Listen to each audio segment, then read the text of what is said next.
Hi everyone, welcome back to another episode of the Wing Chun by Design podcast.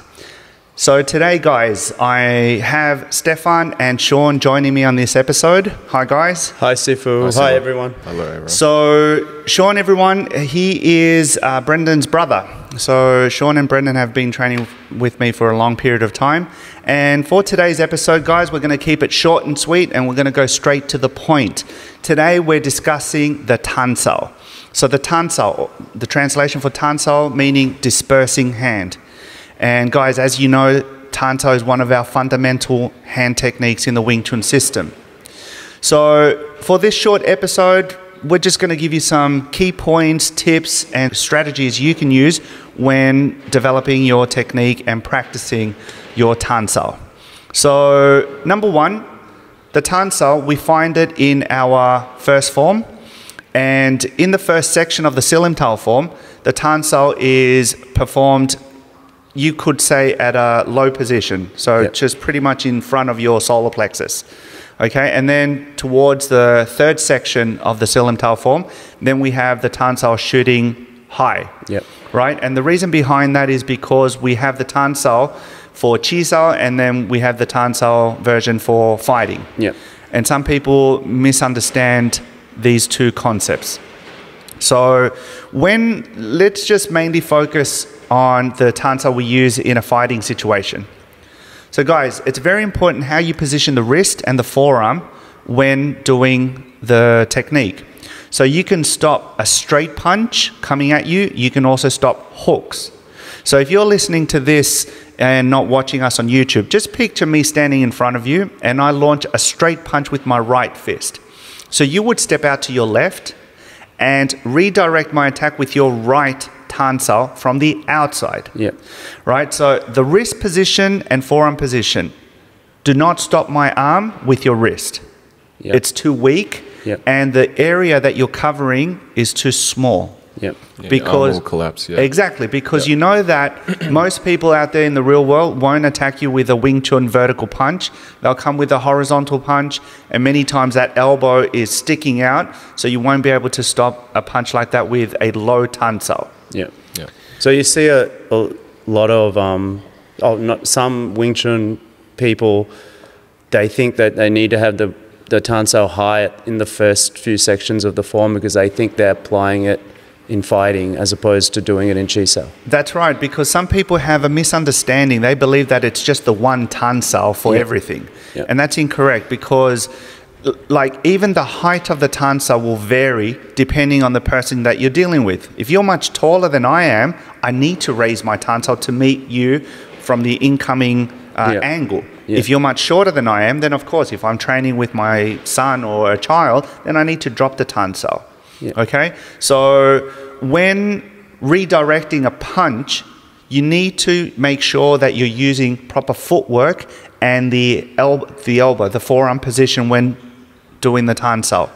Okay. SiFu, why, because we have paksao as well that we use for the straight punch. Why is the tansao a move? I know it's just another option, but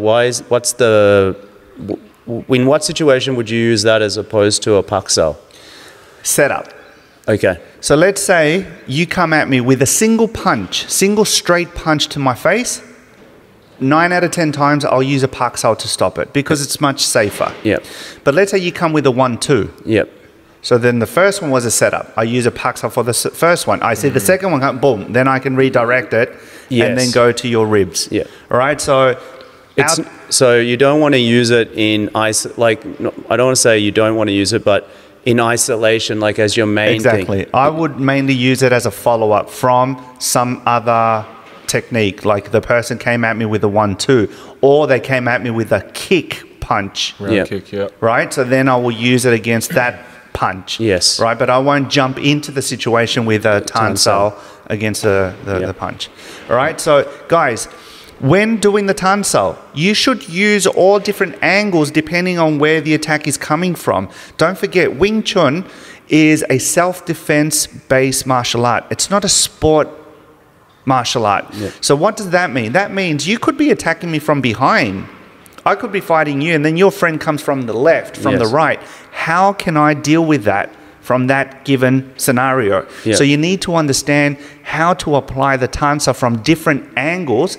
But guys, it's not the arm that will shift and move, it's your horse. Yeah. It's your stance. Because in applied Wing Chun, we mainly focus on covering, not blocking, which is just two different concepts altogether. So the tansa should never expose you. You have to turn, making sure the tansa is still covering you. Yeah. Right.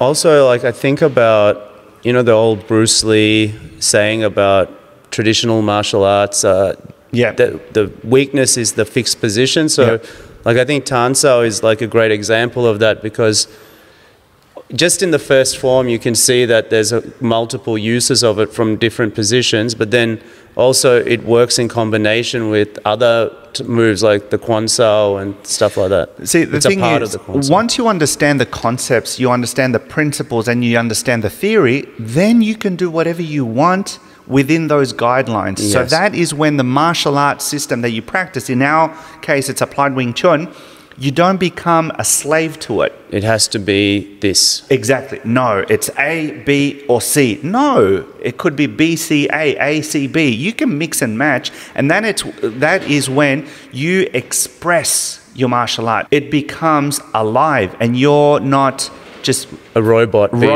Too rigid. Rigid, fixed position, just this and that. So, and that's, you know, my approach to it, because fighting will always evolve. Yeah. So you have to evolve with it within the context of the principles. Yeah, because like a self-defense situation, it presents many different scenarios. You can't just go in thinking, all right, if I hold it like this and this, it's going to work in this situation. You might need something to back that up or reinforce it. Definitely. So guys, make sure when you practice your tansal, work with your partner, not against your partner. When you get to a point where you understand the technique and you can recognize when you've made a mistake, that is a key point, because that is a moment when you know you've learnt the actual technique. You may not have perfected it yet, but at least you already understand it, and then you just need to work on it. Okay? And when you practice, I recommend you all have an athlete's mindset. Okay? Train like an athlete, perform like an athlete, not so much like an artist, which a lot of people fall into that trap. You have to train like the way you want to perform it. Yes. If you want to train soft, and then you're in a situation where it's hard. It's hard and it's intense and you're panicking. Exactly. It's not going to come out. Exactly. You're going to fail at it. And that's what you hear, like a lot of people in athletics or in sport, when they practice, they have, you know, technique practice, but then it's like game, you know, you have to... game mode. Game mode. You need to know, because in a game situation, you don't know what's going to present itself. Absolutely. Yeah, you need to be able to test your skills. And that's where numerous times I might not be turning into the tech, you know, with the proper angle, and then it doesn't stop the attack. Yeah. So testing your skills, you know, different people, different, you know, heights. Some people might be longer, they might be able to reach you more, shorter people. Yeah. I think sometimes that artist mindset is a bit of a cop-out, because you don't really want to... People don't want to experience that force, and it's kind of like, I'm an artist. But, you know, not only that, they don't want to experience failure. Especially if they think that they have achieved a higher level and they start to get a big head. Yes. They don't want to test and look bad failing and not stopping the attack. But hey, this is martial arts. That's a proper way of gaining that high skill. Well, you're putting yourself at risk and your students at risk, because you're going into a situation with an assumption. Yeah. And that's you're going to put yourself in a really bad position if you're assuming that... I think deep down everyone knows if it's not going to work, that you could be in trouble, but you're living in a fantasy. So guys, make sure you use common sense when training. So we'll wrap it up with that. Thanks very much, guys, for joining me on this episode. Thanks for having us. Thanks.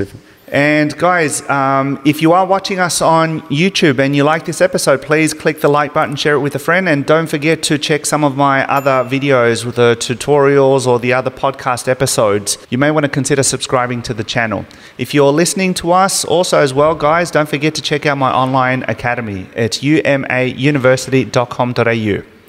So having said that, guys, I'll see you in the next one.